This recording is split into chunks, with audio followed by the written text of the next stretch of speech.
कैसे हो आप लोग। आशा करती हूँ आप सब ठीक होंगे। निधि चैनल में आप सबका स्वागत है और आज मैं आपको सूरज रोट व्रत की कहानी सुनाऊंगी। सूरज रोट का व्रत होली तथा गणगौर के व्रत के बीच आने वाले रविवार को किया जाता है। सूरज रोट के व्रत में सूरज भगवान का पूजन किया जाता है। जो कोई इस सूरज रोटो रविवार का व्रत विधि विधान से करता है वह अपने जीवन में सभी सुखों को प्राप्त करता है। गणगौर पूजन करने वाली बालिकाओं एवं महिलाओं को सूरज रोट का व्रत रखना चाहिए। पूजा करने के बाद सूरज भगवान व विनायक महाराज की कथा सुनी जाती है। भोजन में रोट खाते हैं जिसे जूठा नहीं छोड़ते। इस दिन नमक नहीं लिया जाता है। व्रत खोलने के लिए सूर्य छिपने से पहले भोजन किया जाता है। सूरज रोट व्रत के पूजन की विधि व सामग्री, रोट बनाने की विधि तथा सूरज रोट व्रत का उद्यापन करने का तरीका, ये सब जानने के लिए सूरज रोट व्रत आलेख को आप ध्यान से सुनिए। सूरज रोट व्रत के पूजन के बाद आंखें आंखें मतलब गेहूं के दाने हाथ में लेकर सूर्य भगवान व गणेश जी की कहानी कहें और सुने। और अब हम सूरज भगवान की कहानी शुरू करते हैं। किसी गांव में एक माँ और उसकी बेटी दोनों सूरज जी का व्रत किया करती थी। एक बार सूरज रविवार के व्रत वाले दिन माँ ने बेटी से कहा, मैं किसी आवश्यक कार्य से बाहर जा रही हूँ, तू 2 रोट बनाकर रख लेना। एक छोटा रोट बेटी के लिए और एक बड़ा रोट मेरे लिए बनाना, जो हम पूरा खा सके, क्योंकि रोट को जूठा नहीं छोड़ते। रोट के आटे में नमक मत डालना, यह अलूना होता है। माँ चली गई और बेटी रोट बनाने लगी। तभी सूरज भगवान एक साधु बाबा का वेश बनाकर वहां आए और भिक्षा मांगने लगे। लड़की ने कहा, मेरी माँ का रोट तो बन गया है, पर मेरा रोट बनेगा, उसमें से आपको दूंगी। क्योंकि बाबा ने कहा, जो रोट बन चुका है उसी से ही अभी दे दो, नहीं तो मैं जा रहा हूँ। लड़की ने माँ के रोट में से टुकड़ा तोड़कर दे दिया। जब माँ वापस आई तो बहुत नाराज हुई। बोली, दिया बाई दिया दे, रोटा माइली कोर दे, मारो दे पण सारो दे। हे, इसका मतलब है, हे लड़की, मेरी रोटी का टुकड़ा दे दे, मेरी रोटी मुझे साबुत दे। वह लड़की को मारने लगी। बेटी मार से बचने के लिए वहां से डर कर जंगल में भाग गई और बड़ के पेड़ के पर चढ़कर बैठ गई। सूरज भगवान ने सोचा, बेचारी लड़की को मेरे कारण घर से निकलना पड़ा, इसीलिए इसकी रक्षा मुझे ही करनी चाहिए। सूरज भगवान रोज उसके लिए चूरमे का 1 लड्डू और 1 लोटा पानी भेज देते। लड़की मजे से खाकर वहां ही बैठी रहती। एक दिन एक राजा शिकार करते हुए उधर से निकला। थकान मिटाने के लिए उसी पेड़ के नीचे आराम करने रुका। राजा ने अपने सेवक से कहा, प्यास से जान निकली जा रही है, चुल्लू भर पानी मिल जाता तो प्राण बच जाते। पेड़ पर बैठी लड़की ने यह सुना तो उसने चुल्लू भर पानी डाल दिया। राजा ने पी लिया। राजा ने कहा, अरे सेवक, आधी जान तो बच गई, थोड़ा पानी और मिल जाए तो आधी जान और बच जाए। यह सुनकर लड़की ने 1 चुल्लू पानी और डाल दिया। राजा ने पी लिया। राजा को आश्चर्य हुआ। उसने सेवक से कहा, ऊपर अवश्य कोई है, तू ऊपर चढ़ और देख कौन है। सेवक ऊपर चढ़ा तो उसे लड़की मिली।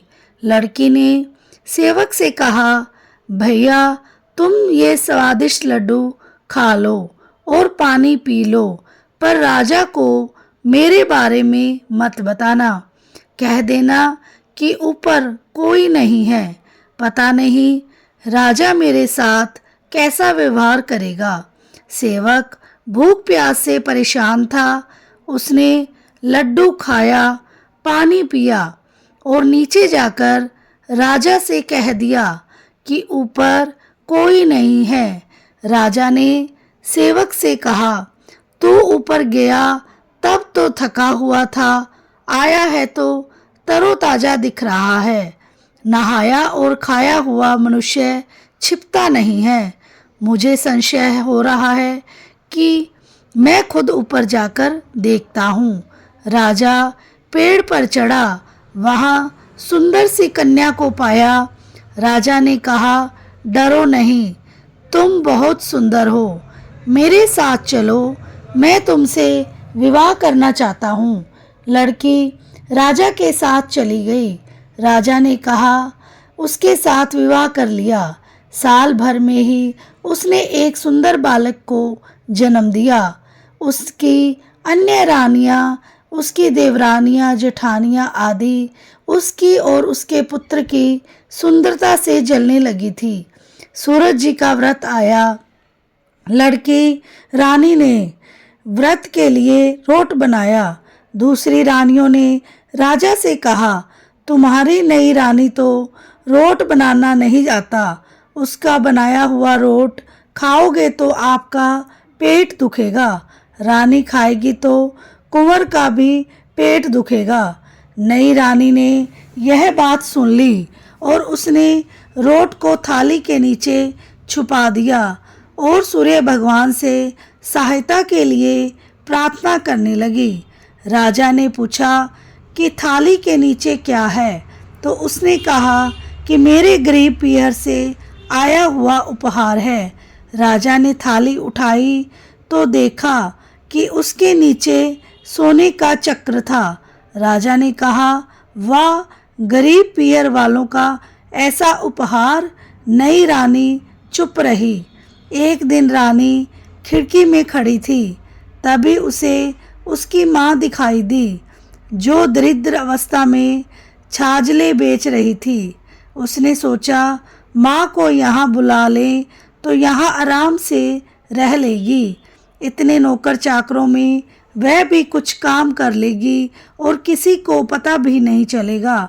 उसने माँ को बुलवाया। रानी की माँ आते ही वही बात दोहराने लगी, धिया माई धिया दे, रोटा माइली कोर दे, मारो दे पणसारो दे। मतलब, हे लड़की, मेरी रोटी का टुकड़ा दे दिया, मेरी रोटी मुझे साबुत दे। रानी ने सोचा, कहीं सबको पता न चल जाए कि मैंने अपनी माँ को इस तरह महल में बुलाया है, मुसीबत हो सकती है। उसने माँ को चुपचाप एक कमरे में रहने को कहा, बाहर से ताला लगा दिया। रानी की देवरानी, जेठानी व अन्य रानियां राजा से कहने लगी, नई रानी का व्यवहार संदेह पैदा करता है। एक औरत महल में घुसी थी पर वह वापस नहीं निकली। छोटी रानी ने यह सुन लिया। वह सूर्य भगवान से इस विपत्ति से बचाने की प्रार्थना करने लगी। राजा ने वहां आकर उस कमरे की चाबी मांगी। राजा ने कमरा खोला तो वहां सोने की एक मूर्ति थी। राजा ने पूछा, यह मूर्ति कहाँ से आई है? रानी ने कहा, मेरे गरीब से पीहर का उपहार है। राजा ने कहा, तुम्हारे गरीब पीहर से इतने कीमती उपहार आते हैं, मुझे तुम्हारा पीहर देखना है, हम वहाँ चलेंगे। रानी ने फिर सूरज भगवान की मदद मांगी। सूर्य भगवान ने कहा कि मैं सवा पहर की व्यवस्था कर दूंगा, लेकिन फिर मुझे नगरी में उजाला करने जाना होगा। सूर्य भगवान ने जंगल में माया नगरी बसा दी। महल, झरोके, बाग, बगीचे, रिश्तेदार आदि सब माया से बना दिए। महल की रसोई में कई प्रकार के व्यंजन बन रहे थे। सबसे मिलकर और खा पीकर रानी ने राजा से वापस चलने को कहा। राजा ने कहा, जल्दी क्या है, थोड़ा आराम कर ले। रानी ने बड़ी मुश्किल से राजा को वापस चलने के लिए मना लिया और वे रवाना हो गए। थोड़ी दूर जाने के बाद राजा को ध्यान आया कि उनकी कटार वहीं रह गई है। राजा ने सेवक को कटार ले आने भेजा। सेवक वहां गया तो देखा कि वहां जंगल के सिवा कुछ भी नहीं था। कटार झाड़ी में पड़ी मिली। कटार लेकर सेवक आया और उसने यह सब राजा को बताया। राजा को पहले ही शक था। उसने तलवार निकाल ली और गुस्से में आकर रानी से सच बताने को कहा। रानी ने सब कुछ सच सच कह डाला और सूरज भगवान की कृपा से और मदद के बारे में भी बताया। यह सुनकर राजा बहुत खुश हुआ और रानी को सूरज रोट का व्रत अच्छे से रखने को कहा। रानी का मान और भी बढ़ गया। हे सूर्य भगवान, जैसे सुख उस लड़की को दिया वैसा ही सुख कहानी सुनने वाले, हुंकारा भरने वाले, कहने वाले और हमारा सारा परिवार को भी प्राप्त हो। बोलो सूर्य भगवान की जय हो। और इसके बाद हमें गणेश जी की कहानी अवश्य सुननी चाहिए। गणेश जी की कहानी सभी प्रकार के व्रत में भी सुनी जाती है। कोई भी व्रत करने पर उस व्रत की कहानी के अलावा गणेश जी की कहानी भी कही और सुनी जाती है। इससे व्रत का पूरा फल मिलता है।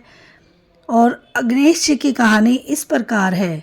एक बार गणेश जी एक लड़के का वेश धरकर नगर में घूम रहे थे। उन्होंने अपने साथ में चुटकी भर चावल, चुल्लू भर दूध ले लिया। नगर में घूमते हुए जो मिलता उसे खीर बनाने का आग्रह कर रहे थे। बोलते, माई खीर बना दे। लोग सुनकर हंसते। बहुत समय तक घूमते रहे मगर कोई भी खीर बनाने को तैयार नहीं हुआ। किसी ने भी समझाया कि इतने से सामान से खीर नहीं बन सकती, पर गणेश जी को तो खीर बनवानी ही थी। अंत में एक गरीब बूढ़ी अम्मा ने कहा, बेटा चल मेरे साथ में तुझे खीर बनाकर खिलाऊंगी। गणेश जी उसके साथ चले गए।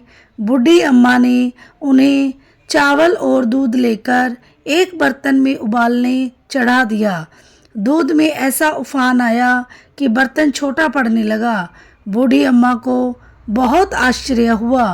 कुछ समझ नहीं आ रहा था। बूढ़ी अम्मा ने घर का सबसे बड़ा बर्तन रखा, वो भी पूरा भर गया। खीर बढ़ती जा रही थी। उसकी खुशबू भी चारों ओर फैल रही थी। खीर की मीठी मीठी खुशबू के कारण अम्मा की बहू के मुंह में पानी आ गया। उसकी खीर खाने की तीव्र इच्छा होने लगी। उसने एक कटोरी में खीर निकाली और दरवाजे के पीछे बैठकर बोली, ले गणेश तू भी खा ले और मैं भी खाऊं, और खीर खा ली। बूढ़ी अम्मा ने बाहर बैठे गणेश जी को आवाज़ लगाई, बेटा तेरी खीर तैयार है, आकर खा ले। गणेश जी बोले, अम्मा तेरी बहू ने भोग लगा दिया, मेरा पेट तो भर गया, खीर तो गांव वालों को खिला दे। बूढ़ी अम्मा ने गांव वालों को निमंत्रण देने गई। सब हंस रहे थे। अम्मा के पास तो खुद के खाने के लिए कुछ भी नहीं, पता नहीं गांव को कैसे खिलाएगी। पर फिर भी सब आए। बूढ़ी अम्मा ने सबको पेट भर खीर खिलाई। ऐसी स्वादिष्ट खीर उन्होंने आज तक नहीं खाई थी। सभी ने तृप्त होकर खीर खाई, लेकिन फिर भी खीर खत्म नहीं हुई, भंडार भरा रहा। हे गणेश जी महाराज, जैसे खीर का भगोना भरा रहा वैसे ही हमारे घर के भंडारे भी सदा भरे रखना। बोलो गणेश जी महाराज की जय हो। आशा करती हूँ आपको मेरी कहानियाँ पसंद आई होंगी और वीडियो को लाइक, चैनल को सब्सक्राइब करे बिना ना जाइएगा जो भी चैनल पे नए हैं, और बेल आइकन को ज़रूर प्रेस करें ताकि मेरी वीडियो की नोटिफिकेशन सबके से पहले आपके पास पहुंच सके। और मिलते हैं नेक्स्ट कहानी के साथ। राधे राधे।